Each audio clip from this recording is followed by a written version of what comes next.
Hello student. आज के इस वीडियो में हम लोग कक्षा 9 की हिंदी की कृतिका में मेरे संग की औरतें नामक पाठ का अध्ययन करेंगे। यह मृदुला गर्ग द्वारा लिखित आत्मकथा है जो उन्होंने अपने संग की औरतों के बारे में लिखा है। मेरे संग की औरतें, संग यानी साथ की औरतें, उनके साथ में रहने वाली उनके घर की जो औरतें थीं, यानी उसकी नानी, उनकी परदादी, उनकी माँ, उनकी बहनें, तो उन सब के बारे में उन्होंने यहाँ पर लिखा है कि उनका स्वभाव किस प्रकार था, उस समय किस प्रकार का वातावरण था, कैसा माहौल था, कैसे परिवार के लोग थे, किस प्रकार से उनका रहन सहन था। तो मेरे संग की औरतें आत्मकथात्मक निबंध है जो कि मृदुला गर्ग जी का और उनके जीवन से संबंधित है। उन्होंने अपने बारे में लिखा है, आत्मकथा स्वयं की कथा है। इसमें सुप्रसिद्ध लेखिका मृदुला गर्ग ने अपने तथा अपने परिवारजनों के प्रेरक प्रसंगों का वर्णन किया है। देखिए, इसमें हम लोग जानेंगे, इसका सारांश इस प्रकार है कि लेखिका की स्वतंत्रता प्रिय नानी, यानी लेखिका की जो नानी थी वह स्वतंत्र प्रिय थी, स्वतंत्रता से उनको प्रेम था, देश की आज़ादी वह भी चाहती थी।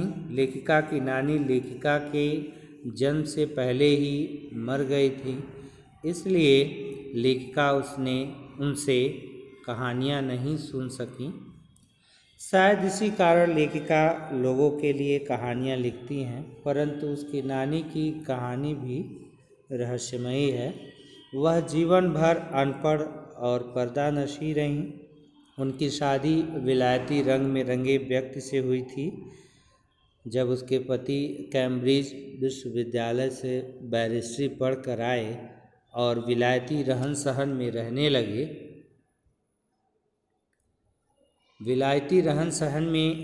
लगे, तब भी नानी अपने अनुसार ही जीवन जीती रहीं। उन्होंने पति की जीवन शैली का कभी विरोध नहीं किया, परंतु जब उन्हें अपनी मौत नज़दीक लगने लगी तो उन्होंने पति से कहकर प्रसिद्ध क्रांतिकारी प्यारेलाल शर्मा को अपने घर बुलवाया। इस इच्छा से घर के सब लोग हक्के बक्के रह गए। वे हक्के बक्के क्यों रह गए? इसलिए रह गए कि यह कभी ऐसा हुआ न था जो औरत अपने जीवन भर पर्दा नशी रही, यानी पर्दा करने वाली स्त्री बन के रही।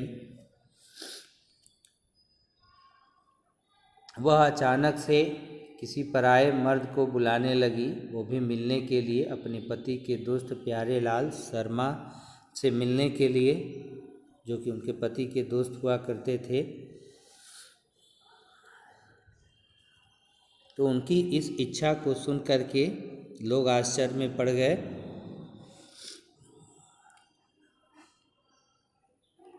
तो पति ने भी उनकी बात को सुन करके ज़रा भी आनाकानी नहीं की, सवाल जवाब में समय नष्ट नहीं किया और तुरंत प्यारेलाल शर्मा को अपने घर बुलवा लिया। इस इच्छा से घर के सब लोग हक्के बक्के रह गए। नानी ने प्यारेलाल शर्मा को कहा कि उसकी लड़की के लिए होने वाला वर कोई क्रांतिकारी हो, अंग्रेज साहबों का फरमाबरदार न हो।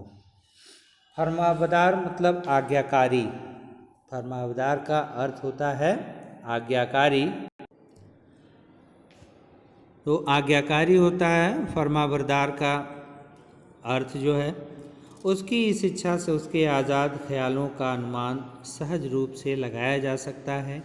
उनके लिए क्रांतिकारी की तरह किंचन होकर जीना किसी दूसरे की तरह जीने से कहीं बेहतर था। और भी चीज़ें हैं इसमें, जैसे लेखिका की माता का वैवाहिक जीवन, माँ का विशिष्ट व्यवहार, निजता को प्रोत्साहन, यानी सबकी प्राइवेसी को इम्पोर्टेंस, महत्वता दी जा रही थी उनके परिवार में, उनके साथ की जो महिलाएं थीं। निजता को प्रोत्साहन, लेखिका की परदादी का रहस्य और चोर का हृदय परिवर्तन, लेखिका पर अपने पूर्वजों का प्रभाव, फिर अपने किस्म की रेणु, दबंग चित्रा, दृढ़ संकल्प, सबका स्वाभाविक गुण और रेणु की जिद का किस्सा आदि, इन सब बातों को इसमें हम जानेंगे। तो आइए हम पढ़ते हैं इस चैप्टर को। मेरी संग की औरतें क्या लिखती हैं, ये कह रही हैं, मेरी एक नानी थी, जाहिर है, पर मैंने उन्हें कभी देखा नहीं। मेरी माँ की शादी होने से पहले ही उनकी मृत्यु हो गई थी। यानी ये जो है मृदुला गर्ग जी कह रही हैं, ये किसके बारे में? अपनी नानी के बारे में, यानी अपनी माँ के बारे में कह रही हैं। उनकी माँ की जो माँ हैं, तो मेरी एक नानी थी, जाहिर है, पर मैंने उन्हें कभी नहीं देखा। पर यहाँ पर गर्ग जी ने, मृदुला गर्ग ने या लेखिका ने अपनी उस नानी को कभी देखा नहीं था। मेरी माँ की शादी होने से पहले ही उनकी मृत्यु हो गई थी। यानी किसकी माँ की? लेखिका की माँ की शादी होने से पहले ही उनकी नानी का निधन हो गया था, मृत्यु हो गई थी। शायद नानी से कहानी न सुन पाने के कारण बाद में हम 3 बहनों को खुद कहानियाँ कहनी पड़ी। यानी बचपन में, उनके कहने का आशय ये है कि बचपन में हम लोगों ने अपनी नानी को नहीं देखा और उनके साथ को नहीं पाया, और नानी द्वारा कहानियाँ हमने नहीं सुनी। शायद इसी का परिणाम था कि हम तीनों बहनों को खुद कहानियाँ कहनी पड़ी। यानी तीनों बहन जो कि कहानियाँ लिखती थी, तीनों बहन नानी से कहानी भले न सुनी हो, नानी की कहानी ज़रूर सुनी और बहुत बाद में जाकर उसका असली मर्म समझ में आए। और लेखिका कहती हैं कि हम नानी से कहानी भले ही न सुनी हो, यानी नानी द्वारा हम तो कहानी नहीं सुनी, हमारी बचपन में नानी का साथ हमें नहीं मिला, लेकिन नानी की कहानी ज़रूर हमने सुनी। यानी नानी के बारे में हमने ज़रूर सुना है और बहुत बाद में आगे चलकर उसका असली मर्म समझ में आया, यानी उसका असली हाल समझ में आया। पहले इतना ही जाना कि मेरी नानी पारंपरिक अनपढ़ पर्दानशी औरत थी। पर्दानशी यानी पर्दा करने वाली स्त्री, तो पर्दानशी थी, जिनके पति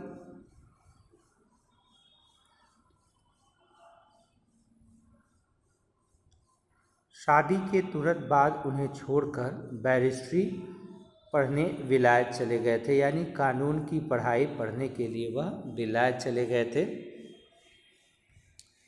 कैम्ब्रिज विश्वविद्यालय से डिग्री लेकर जब वे लौटे और विलायती रीति रिवाज के संग जिंदगी बसर करने लगे, तो नानी के अपने रहन सहन पर उसका कोई असर नहीं पड़ा। न उन्होंने अपनी किसी इच्छा, आकांक्षा या पसंद नापसंद का इजहार पति पर कभी किया।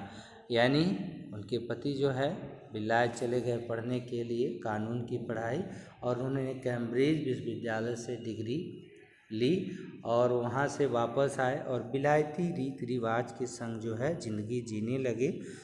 फिर भी नानी के अपने रहन सहन पर उसका कोई असर नहीं पड़ा। यानी वह उसी प्रकार सादगी से जीवन जीती रहीं। अपने पति के रहन सहन का प्रभाव उनके ऊपर नहीं पड़ा। न उन्होंने अपनी किसी इच्छा, आकांक्षा या पसंद नापसंद का इजहार पति पर कभी किया। पर जब कम उम्र में नानी ने खुद को मौत के खुद को मौत के करीब पाया तो 15 वर्षीय इकलौती बेटी मेरी माँ, यानी जब उनकी नानी की मृत्यु हुई तब उनकी माँ जो है वह 15 वर्ष की थी। तो 15 वर्ष की इकलौती बेटी मेरी माँ यानी मृदुला गर्ग जो लेखिका हैं उनकी माँ की शादी का फिक्र ने इतना डराया कि वे एकदम मुंहजोर हो उठी। मुंहजोर हो उठी यानी बहुत बोलने वाली। मुंहजोर का अर्थ है बहुत बोलने वाली। नाना से उन्होंने कहा कि वे पर्दे का लिहाज छोड़कर उनके दोस्त स्वतंत्रता सेनानी प्यारे लाल शर्मा से मिलना चाहती हैं। अब देखिए, जो स्त्री जीवन भर पर्दे में रही, पर्दा करती रहीं, जो कि सीधे मुंह कभी अपनी मर्द से, अपने पति से बात नहीं की, अब वह औरत अपनी मृत्यु के समय पराये मर्द से मिलने की इच्छा व्यक्त करती है। सब दंग रह जाते हैं उनकी इस बात को सुन करके। और वो व्यक्ति कौन था? प्यारे लाल शर्मा थे, जो कि उनके पति के दोस्त हुआ करते थे, यानी लेखिका के पिता के दोस्त हुआ करते थे। कह रहा है कि पराये मर्द, औरत ने पराये मर्द से क्या खुद अपने मर्द से मुंह खोलकर कभी बात नहीं की थी। आखिरी वक्त में अजनबी से क्या कहना चाह सकती है?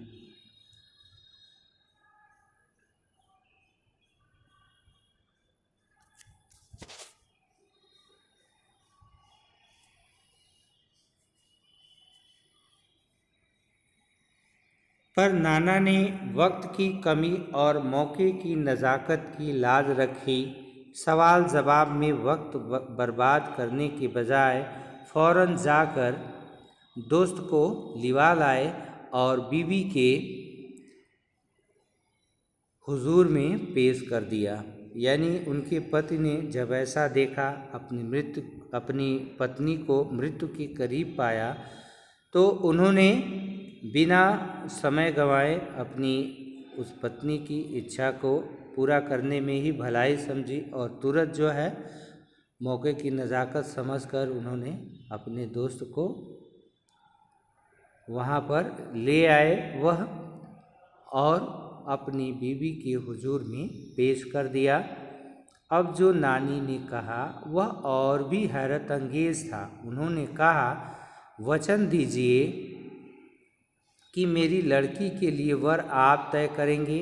मेरे पति तो साहब हैं और मैं नहीं चाहती मेरी बेटी की शादी साहबों के फरमाबरदार से हो। देखिए, फरमाबरदार का अर्थ है आज्ञाकारी।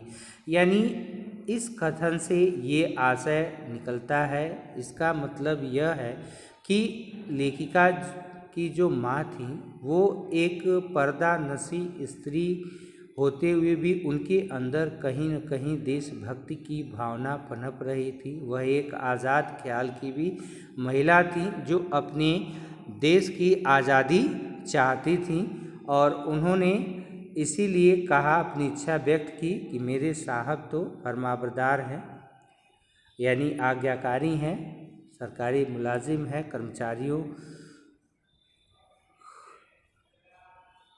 की आज्ञा का पालन करते हैं, अधिकारियों की। तो मेरी बेटी की शादी मैं चाहती हूँ कि किसी आज़ादी के सिपाही से हो। आप अपनी तरह, कहते आप अपनी तरह आज़ादी का सिपाही ढूंढकर उसकी शादी करवा दीजिएगा। कौन कह सकता था कि अपनी आज़ादी से पूरी तरह बेखबर उस औरत के मन में देश की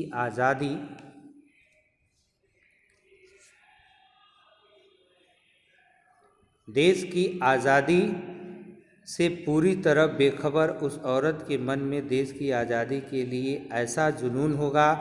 बाद में मेरी समझ में आया कि दरअसल वे निजी जीवन में काफ़ी आज़ाद ख्याल रही होंगी। ठीक है, उन्होंने नाना की ज़िंदगी में कोई दखल नहीं दिया।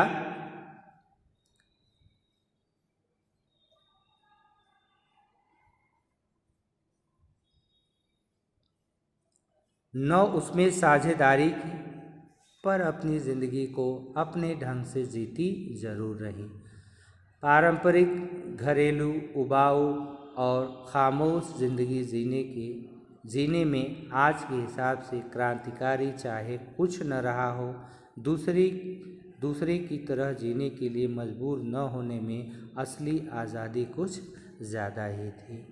यानी इनकी माँ जो थी लेखिका की, वह आज़ाद ख्याल की थी और देशभक्त थी। उनकी इस इच्छा से ये जाहिर होता है कि वह देश की आज़ादी चाहती थी